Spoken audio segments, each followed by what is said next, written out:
mahina ang tuhod nyo, ito hanapin yung trabaho. Pag titiklop-tiklop lang. Yan, para hindi ka mawala ng trabaho. Masakit ng tuhod mo, i-standby ka lang sa bahay. Ano nangyayari sa'yo? Diba de?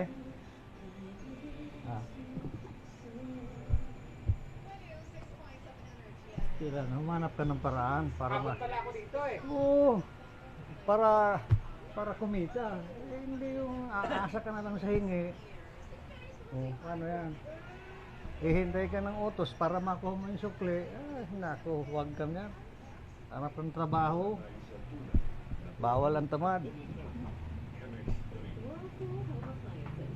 Kaya kahit mahina ng tuhod mo, hanap ka ng paraan. Gawa ka ng paraan para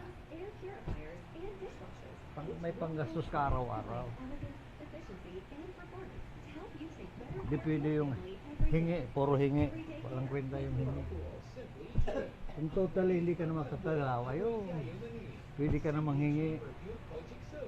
Tambay ka sa bangkita, kuha kang lata, kanta-kanta ka kahit walang lyrics, okay lang.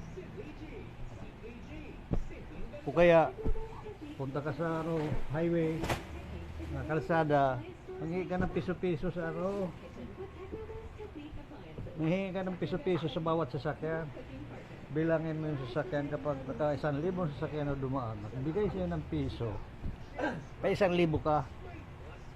Eh kung 10,000 na ba sasakyan ang mahinga mo ng piso-piso. Yung ganda ng laki ng trabaho mo. Takpan mo lang yung mukha mo nang hindi ka makilala ng kapitbahay mo. Payag. Sige. Yan ang tip ko sa inyo. Sino makagalaw, kuha ka ng lata. Upo ka sa tabi ng bangkita. Magkanta-kanta ka. Kahit anong klaseng kanta, pwede. Takpan mo lang yung mukha mo, baka madaanan kita. Sige, sunod mo na ha.